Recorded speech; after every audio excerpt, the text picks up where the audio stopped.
حضور اقدس صلی اللہ علیہ وسلم کا ارشاد ہے کہ جنت میں جانے کے بعد اہل جنت کو دنیا کی کسی چیز کی بھی قلق اور افسوس نہیں ہوگا،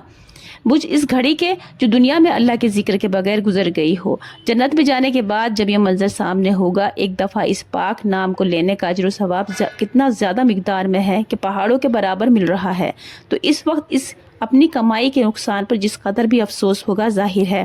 ایسے خوش نصیب بندے بھی ہیں جن کو دنیا ہی بغیر ذکر اللہ کے اچھی نہیں معلوم ہوتی۔ حافظ ابن حجر رحمۃ اللہ نے منبیہات میں لکھا ہے کہ یحییٰ ابن معاذ رازی رحمۃ اللہ اپنی مناجات میں کہا کرتے تھے، یا اللہ رات اچھی نہیں لگتی مگر تجھ سے راز و نیاز کے ساتھ، اور دن اچھا نہیں معلوم ہوتا مگر تیری عبادت کے ساتھ، اور دنیا اچھی نہیں معلوم ہوتی تیرے ذکر کے ساتھ، اور آخرت بھلی نہیں تیری معافی کے ساتھ، اور جنت میں لطف نہیں مگر تیرے دیدار کے ساتھ۔ حضرت ابو ہریرہ رضی اللہ تعالیٰ اور حضرت ابو سعید رضی اللہ تعالیٰ دونوں حضرات اس کی گواہی دیتے ہیں کہ ہم نے حضور پاک صلی اللہ علیہ وسلم سے سنا، ارشاد فرماتے تھے کہ جو جماعت اللہ کے ذکر میں مشغول ہو، فرشتے اس جماعت کو سب طرف سے گھیر لیتے ہیں اور رحمت ان کو ڈھانک لیتی ہے اور سکینہ ان پر نازل ہوتی ہے، اور اللہ جل شانہ ان کا تذکرہ اپنی مجلس میں تفاخر کے طور پر فرماتے ہیں۔ حضرت ابو ذر رضی اللہ تعالیٰ نبی اکرم صلی اللہ علیہ وسلم کا ارشاد نقل کرتے ہیں کہ میں تجھے اللہ کے تقوی کی وصیت کرتا ہوں کہ تمام چیزوں کی جڑ ہے، اور قرآن شریف کی تلاوت اور اللہ کے ذکر کا اہتمام کر کے اس سے آسمانوں میں تیرا ذکر ہوگا اور زمین میں نور کا سبب بنے گا انشاءاللہ۔ اکثر اوقات چپ رہا کر کہ بھلائی بغیر کوئی کلام نہ ہو، یہ بات شیطان کو دور کرتی ہے اور دین کے کاموں میں مددگار ہوتی ہے۔ زیادہ ہنسی سے بھی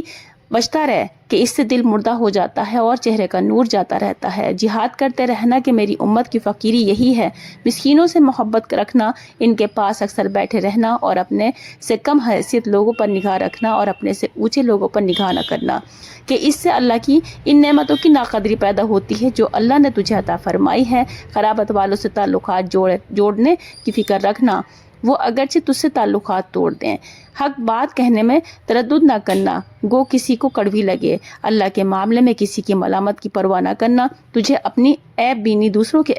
عیوب پر نظر نہ کرنے دے، اور جس عیب میں جو خود مبتلا ہو اس میں دوسرے پر غصہ نہ کرنا۔ اے ابو ذر، حسن تدبیر سے بڑھ کر کوئی عقل مندی نہیں، اور ناجائز امور سے بچنا بہترین پرہیزگاری ہے، اور خوش خلقی کے برابر کوئی شرافت نہیں۔ سکینہ کے معنی سکون و قرار کے ہیں۔ حق تعالی شانہ نے جنت کو بنایا تو حضرت جبرائیل علیہ السلام کو ارشاد ہوا کہ اس کو دیکھ کر آؤ۔ انہوں نے آ کر عرض کیا، یا اللہ آپ کی عزت کی قسم، جو شخص بھی اس کی خبر سن لے گا اس میں جائے بغیر نہیں رہے گا، یعنی لذتیں اور راحتیں فرحتیں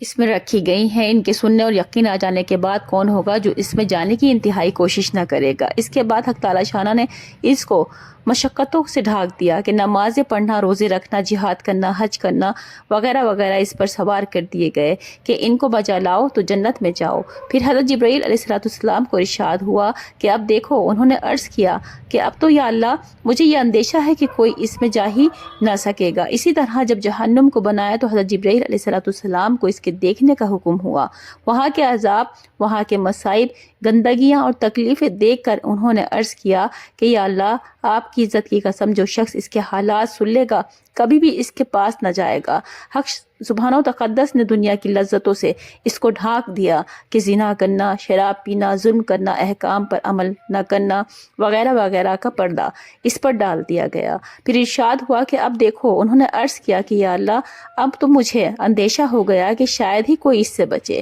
اسی وجہ سے جب کوئی بندہ اللہ کی اطاعت کرتا ہے، گناہ سے بچتا ہے، تو اس ماحول کے اعتبار سے جس میں وہ ہے قابل قدر ہوتا ہے۔ اسی وجہ سے حق تعالی شانہ اظہار مسرت فرماتے ہیں، جن فرشتوں کا اس حدیث پاک میں اور اس قسم کی بہت سی حدیثوں میں ذکر آیا ہے، وہ فرشتوں کی ایک خاص جماعت ہے جو اسی کام میں متعین ہے کہ جہاں اللہ کے ذکر کی مجالس ہو، اللہ کا ذکر کیا جا رہا ہو، وہاں جمع ہو اور اس کو سنیں۔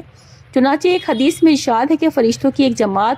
متفرق طور پر پھرتی رہتی ہے، اور جس جگہ اللہ کا ذکر سنتی ہے اپنے ساتھیوں کو آواز دیتی ہے کہ آ جاؤ، اس جگہ تمہارا مقصود اور غرض موجود ہے، اور پھر ایک دوسرے پر جمع ہوتے رہتے ہیں حتیٰ کہ آسمان تک